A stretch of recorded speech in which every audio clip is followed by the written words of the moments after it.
Hey friends, this is Tanya, and this is, she's at it again. This recipe that I want to share with you today is called Creamy White Chicken Chili, and I found it a few years ago, and man, I've made it quite a bit of times. It does not smell good when you first start cooking it. I just have to let you know that ahead of time because I'm just big on smells. But by the end of it, it smells good and it tastes fabulous. It's not a beef chili, that's red and has all the meat sauce and all that stuff in it. It does have navy beans in it, so everything about it is light colored. It's creamy. It has sour cream in it. It's so good. It comes together so fast. I promise you can probably make it in 30 minutes as long as you have everything ready to go. You can use dry beans and cook those ahead of time, or you can use canned navy beans. You're free to do that. But either way, it's just going to be fabulous. I promise you'll like it. So enjoy the video. Okay, we have our medium to large saucepan. Let me see what size this is. This is a 3-quart saucepan. I don't have anything in it yet. It's just now heating up. So in that, I am going to place, got to keep looking at my recipe over here, about a tablespoon of olive oil. Not a lot.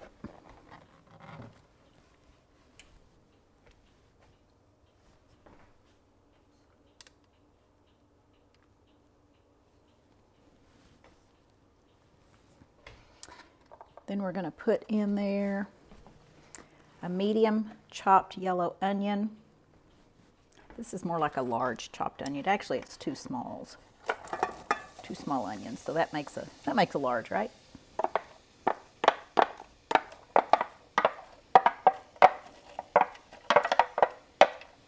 Put it in my handy dandy chopper here.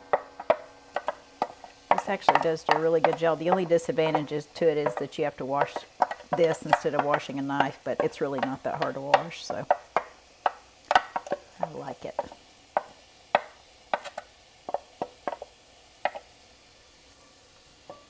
I'm not really into a lot of gadgety things, especially if they take up a lot of room in my pantry or cabinets, but this one was kind of worth it.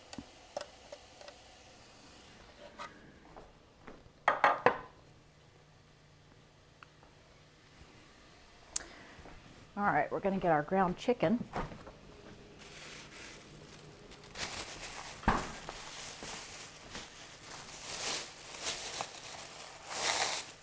have two doggies staring at me, just watching every move I make over here.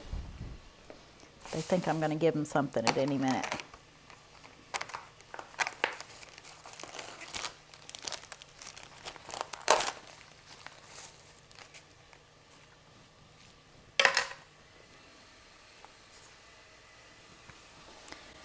Okay, this is just a pound of ground chicken. You can use ground chicken or ground turkey, either one. My store just had ground chicken today that looked fine, so we'll use that.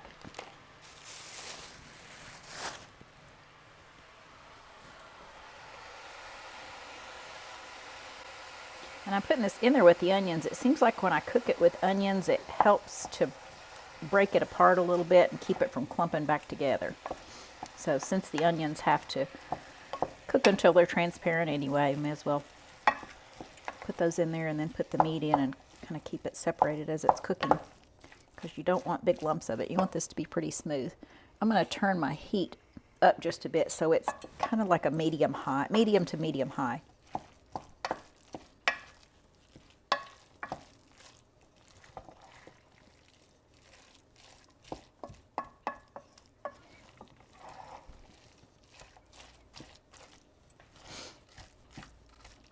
First time I ever made this, I remember thinking, I got about to this point or just a few minutes later than this, and just the aroma of that cooked chicken from a saucepan and the garlic and the onions just hit me, and I thought, this is not going to be good.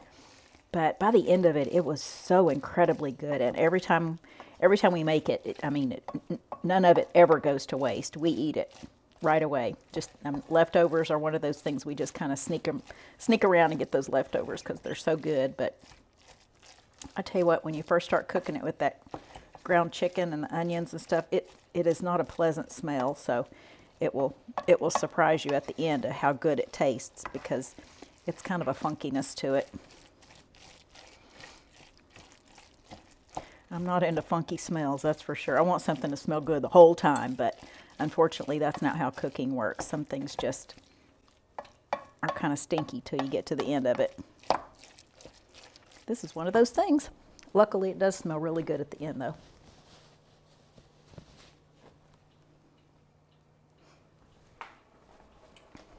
We're also going to add 1.5 teaspoons of minced garlic.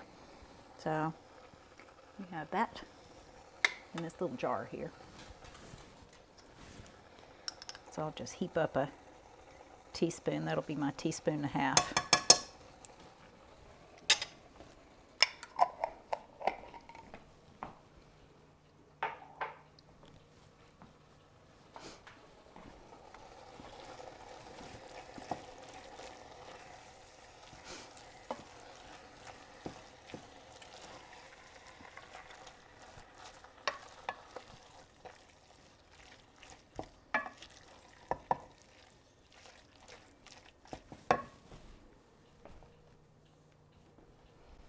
The original recipe I have for this actually calls for just chicken breast and cut it into small pieces, but I took the liberty of changing it up since I was going to be the one eating it. And I don't regret that decision at all, because this just has a smoothness to it that's really pleasant. And I serve this with just a pan of cornbread, and that makes a whole meal right there. Sometimes I add quite a bit of honey to the cornbread, makes it a sweet cornbread, but otherwise I like it savory with a little bit of cayenne pepper in it. Make it a little spicy cornbread.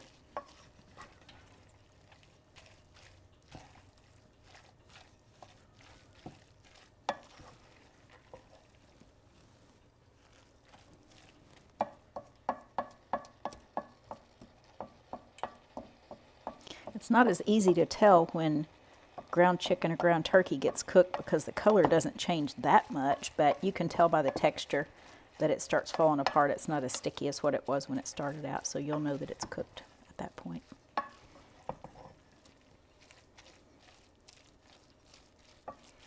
And once the chicken gets cooked, you can turn your heat back down to about a medium. I have also cooked in a little slow cooker. This is the insert from the slow cooker.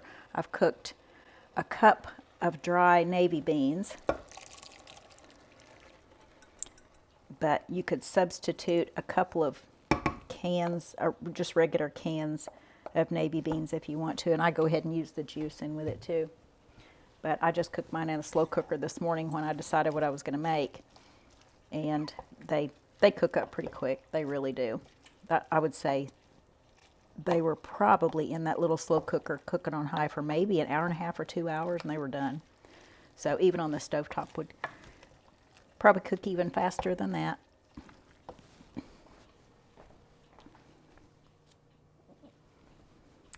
To that we're going to add a large can of green chilies. This is a 7-ounce can. We like our green chilies.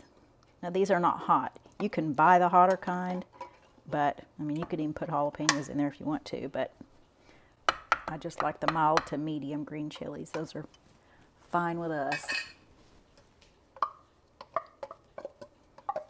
And it just gives it that unique flavor that only green chilies can do.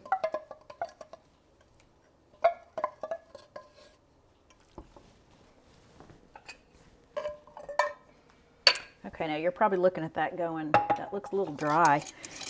So we are going to add 16 ounces of some homemade chicken stock, bone broth, whatever you have.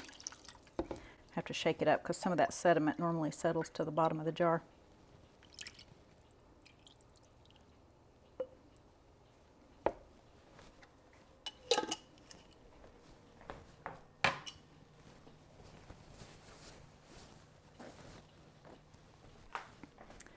We're also going to use a teaspoon of salt.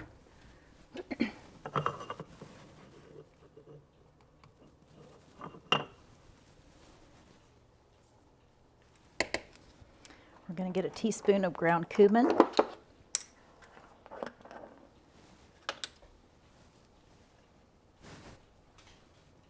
Make sure you can see that label. My doggy's standing there at my feet, so I don't want to step on her to move toward the camera, and I can't really see what I'm doing.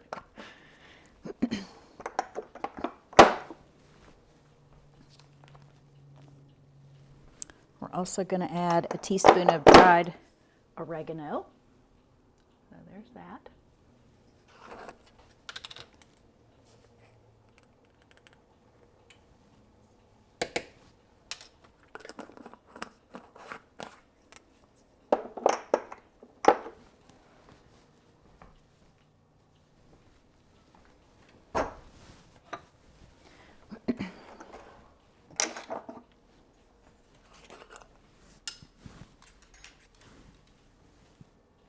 We use half a teaspoon of ground black pepper.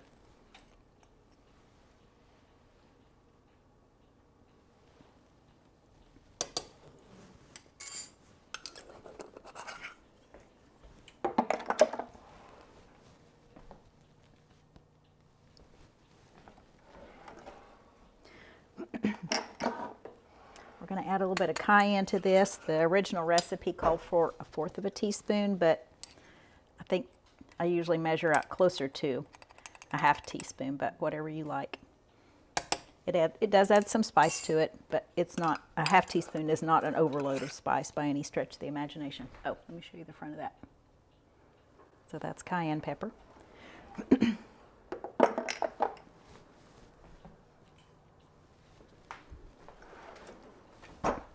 We're going to get this heated up.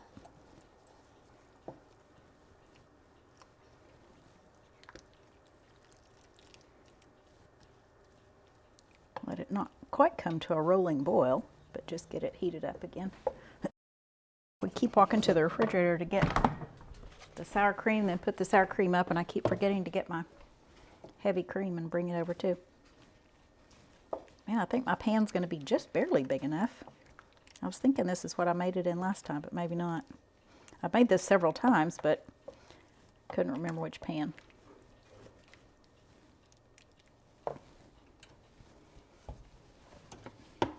Okay, to our soup we're going to add a cup of sour cream. And if I get a little bit over a cup, I'm not even going to be mad about that.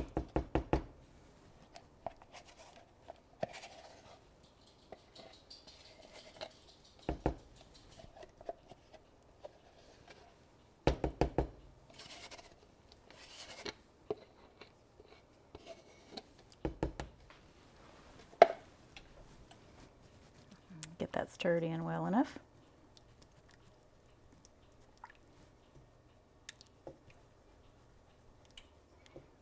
See how pretty and creamy that looks? I mean, I know it's got lumps of sour cream in it, but I just love the white color. It just makes me think it's creamier maybe than what it is. I don't know.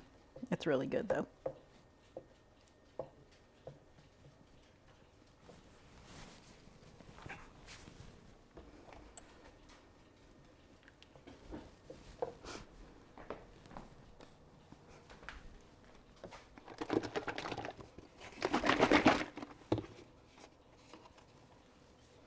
Okay, to this we're going to add about a half a cup, maybe half a cup of heavy cream.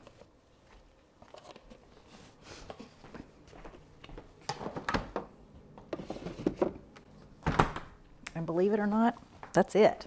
I mean, that is all the ingredients to this soup. You're just going to heat it up, and right now it's Saturday. I'm making this on Saturday. We're having lunch guests after church tomorrow, and I'm serving this, so what I'll do is just make sure all the sour cream gets incorporated into this. I'm not going to let it come to a boil or heat up too much more. Then I'll let it start cooling down. I'll put it in the refrigerator and then just heat it up for lunch tomorrow as I'm making the cornbread. So that's going to be our soup. I will give you a look at it when we serve it up, and you'll get to see that, the cornbread, and see what all is served with it, which really that's all there is just soup and cornbread. But we'll give you a look at that when we're finished with it. I always like to show you a final product just so you'll know what it looks like going in the bowl. or a plate. So, all right, we'll see you back when we serve it up tomorrow.